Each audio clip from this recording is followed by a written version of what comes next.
नमस्कार दोस्तों। आज देश नेतृत्व विहीन नजर आता है। आज देश में कोई नेता नजर नहीं आता है और देश बैकफुट पर नजर आता है। प्रधानमंत्री के पद पर बैठा नरेंद्र मोदी जब अपना भाषण देता है, उद्बोधन देता है, संबोधन देता है तो वो चुनावी भाषण देता है। वो देश को कोई जानकारी नहीं दे रहा होता है। वो देश के साथ संवाद नहीं बना रहा होता है। वो अपनी बात कह के सिर्फ उसे राजनीतिक रंग देने की कोशिश करता है। जी हां, आज यही स्थिति हो गई है और यह स्थिति न होती तो प्रधानमंत्री श्रीमती इंदिरा गांधी की तरह से, जैसे 1971 में श्रीमती इंदिरा गांधी ने कहा, जब बांग्लादेश के साथ में हम, पाकिस्तान था उस समय, उससे हम लड़ाई लड़ रहे थे और उसे तोड़ने की कोशिश कर रहे थे जिससे अलग देश बन जाए।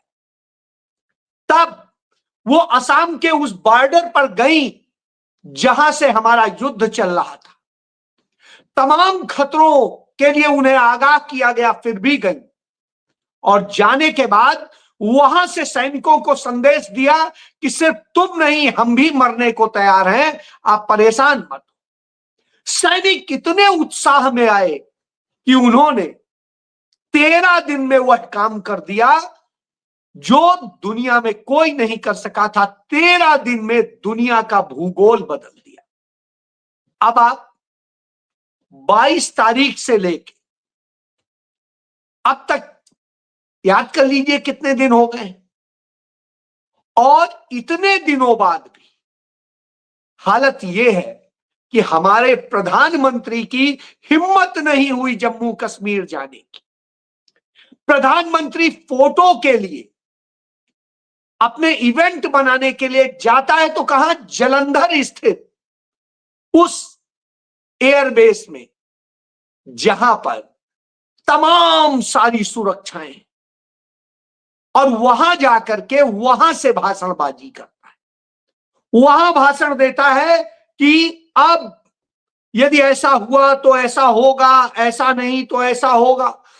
तो वो वहां बोले आतंकी हमले का जवाब अपनी शर्तों पर देंगे। तो 11 साल से क्या कर रहे हैं? 11 साल से किसकी शर्तों पे दे रहे हैं? क्यों नहीं दे रहे? सिर्फ ड्रामे ड्रामे ड्रामे। तमाम रक्षा विशेषज्ञों ने बता दिया कि बालाकोट हमारी बहुत बड़ी भूल थी। उससे पाकिस्तान की वायुसेना, जो सेना है, वो सारे हमारी कमजोरियों को समझ गए। और उसके बाद जिस तरह से हमने एक्ट किया, हमने पाकिस्तान को अपने एयरबेस में, पठानकोट के एयरबेस में ला करके कमियों को और उजागर कर दिया और पाकिस्तान ने उनका फायदा उठाया। उस वक्त पाकिस्तान तैयार नहीं था, लेकिन अब की बात पाकिस्तान ने वह तैयारी कर ली थी। निश्चित रूप से हमारे लिए शर्मनाक। और उसके बाद में सबसे शर्मनाक है यह सीज फायर करने का तरीका। सीज फायर बहुत अच्छा फैसला है, निश्चित रूप से होना चाहिए, और अंत में किसी भी युद्ध में सीज फायर ही होता है, अंततः यही होता है, और फिर टेबल पर बात होती है। लेकिन यहां सीज फायर का फैसला भारत नहीं करता है, अमेरिका करता है। अमेरिका का राष्ट्रपति ट्वीट करके करता है। तो अब आप समझ सकते हैं अब पाकिस्तान ने क्या फैसला किया है। पाकिस्तान ने फैसला किया है कि 10 मई की तारीख को वो मरकाए हक के रूप में हर साल मनाएगा, और वहां के प्रधानमंत्री ने इसका ऐलान कर दिया। मरकाए हक यानी सत्य की लड़ाई में जीत। और इसके लिए उन्होंने जो 10 मई का दिन क्यों तय किया है, क्योंकि इसी दिन से उन्होंने अपना ऑपरेशन बुनियान ए मसूर शुरू किया था। अब आप समझ लीजिए, उन्होंने कहा कि हमने तो 10 तारीख से तब जवाब देना शुरू किया जब भारत ने हमें मजबूर किया, और यह बात दुनिया में कह करके वो अपनी जीत का ऐलान करता है। वो कैसे जीत का ऐलान कर रहा है और कैसे कर सकता है, और हमारी तरफ से उस पर आपत्ति क्यों नहीं हो रही? प्रधानमंत्री के बयान पर वो आपत्ति कर रहा है कि ये उकसाने वाला बयान। सीज फायर की तमाम घोषणाओं के बाद वो लगातार हमारे यहां, उसके बाद वो 2 दर्जन स्थानों पर हमारे ऊपर अटैक कर चुका है। कोई युद्ध नहीं चल रहा था, युद्ध की स्थिति भी नहीं थी। युद्ध के 3 स्टेज होते हैं और हम अभी पहली स्टेज भी नहीं थे। तो हम तो असल में ऑपरेशन करने गए थे, आतंकियों का ऑपरेशन, जो हमारे प्रधानमंत्री कहते हैं, हमारी सेना कहती है। लेकिन जब डोनाल्ड ट्रंप अमेरिका के राष्ट्रपति घोषणा करते हैं तो उसे ट्रेड वार कर देते हैं और वो ट्रेड पर ले आते हैं, यानी धंधे पर। यानी वहां आतंकवाद से निपटने के लिए कुछ नहीं हो रहा था, वहां दूसरी और चीजों से इंसाफ दिलाने के लिए नहीं हो रहा था, वहां तो ट्रेड पर आके सब टिक गया। इससे ज्यादा शर्मनाक स्थिति क्या होगी? चलिए इसी पे बात कर लेते हैं। इस देश के गोदी मीडिया ने बड़ा तेजी से चिल्लाया कि भारत की सेनाओं ने कराची के ये कर दिया, वहां ये कर दिया, रावलपिंडी में ये कर दिया और वहां कर दिया। साहब, बड़ी समस्या तब होती है जब इस तरह से करके शर्मिंदा दुनिया में कराते हैं, क्योंकि दुनिया बताती है कि नहीं, ऐसा नहीं हुआ। दुनिया का मीडिया हमें झूठा बताने लगता है। हमारे मीडिया ने हमारे देश को अपमानित किया है, लेकिन हुआ था, कराची दहला था जब श्रीमती इंदिरा गांधी 1971 के युद्ध के दौरान असम में, जो मैंने बताया, बॉर्डर पर गई और बॉर्डर से लौटी रात को, और लौटते ही उनकी जो प्लानिंग थी, जो प्लेन में ही बन गई थी, और वो बनने के बाद में भारत की नेवी ने एकदम से आक्रमण किया और पाकिस्तान के कराची का बंदरगाह तबाह हो गया। वहां के आसपास के इलाके तबाह हो गए। जनता को नहीं मारा गया, उन ठिकानों को नष्ट किया गया जहां से उनकी नेवी मूव करती थी। यहां तो जाके हिंदूवादी, कथित हिंदूवादी जाएंगे हैदराबाद में कराची जो रेस्टोरेंट है उसे तोड़ने लगेंगे। साहब, कराची को नहीं मार सकते हैं, कराची के रेस्टोरेंट को तोड़ेंगे। जैसे नेहरू जी के कपड़े धुलने जाते थे, कहां? इलाहाबाद की पेरिस लॉन्ड्री में, और क्या शोर मचाया गया कि उनके कपड़े तो पेरिस जाते थे धुलने। अरे साहब, जब पेरिस जाने की आप बात कहते हैं, तब पेरिस के लिए ना तो कोई प्लेन था, ना कोई और रास्ता था, और जो पानी के जहाज जाते थे वो इतने देर में पहुंचते थे कि महीने भर में एक कपड़ा धुल के आ पाता।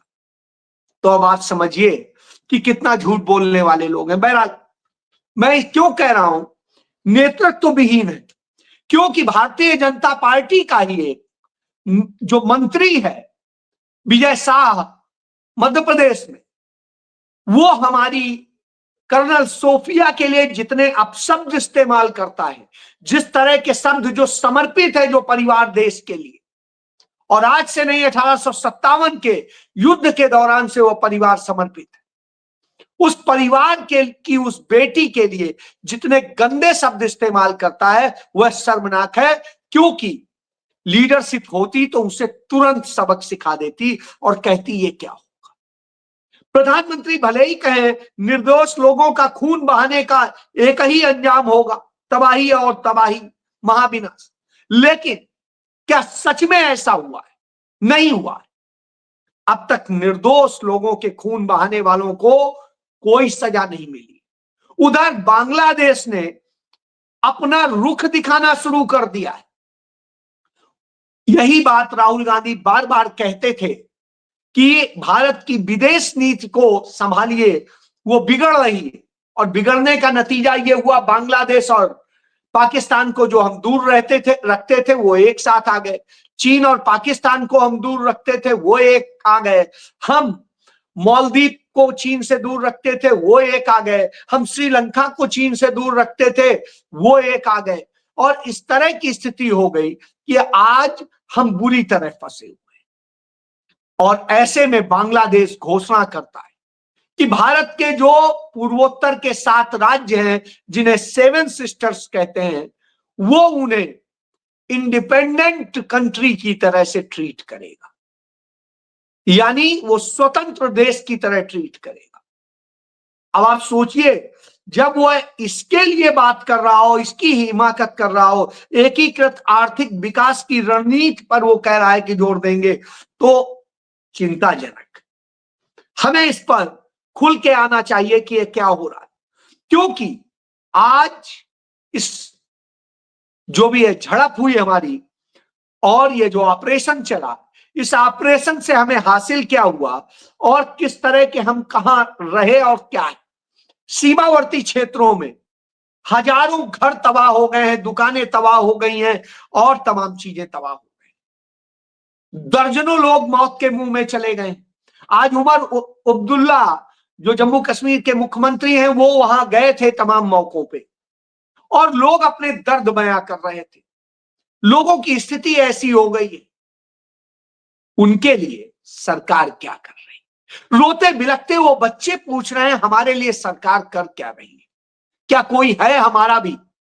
दिल्ली के एसी कमरों में बैठकर फैसले लेने वाले, सोचने वाले, कभी हमारे बारे में भी सोचेंगे? जब वही नहीं सोचेंगे कि हम भारत के सिटीजन हैं, तो हम क्या सोचें? वाजिब सवाल। और फिर जब सरकार से सवाल कीजिए कि क्या राफेल गिरा है, तो चुप्पी साध लेंगे। जब पूछा जाएगा कुछ और, तो कुछ नहीं। कितने भारतीयों की जान गई, नहीं पता। कितने सैनिकों की जान गई, नहीं पता। और हमने कितने विमान खोए, नहीं पता। भारत को आर्थिक कितना नुकसान हुआ, किस तरह की स्थितियों में हम आए, नहीं पता। सिर्फ कहानी बताई जाएगी और अपनी वाहवाही, चाहे सेना की प्रेस कॉन्फ्रेंस हो, चाहे नरेंद्र मोदी के मन की बात हो। मन की ही बात है, क्योंकि एक पक्षीय संवाद भारतीय जनता पार्टी के नेता भी इसी तरह करते हैं। तो इसके बाद लगता है कि आखिर देश को कहां लाके खड़ा कर दिया है। यदि कोई हमारे यहां लीडर होता, हमारे देश का कोई नेता होता, प्रधानमंत्री होता, तो देश के समस्त मुद्दों को एड्रेस करता। 22 अप्रैल को घटना हुई थी, उसके बाद वो सीधे पहलगाम जाता, कश्मीर जाता, वहां नॉर्मल करता और फिर देश के दूसरे हिस्सों में करता। यहां तो धर्म के नाम पे जो पाकिस्तान बंटवारा करना चाहता है, लड़ाना चाहता है, हम उसी में लगे हुए।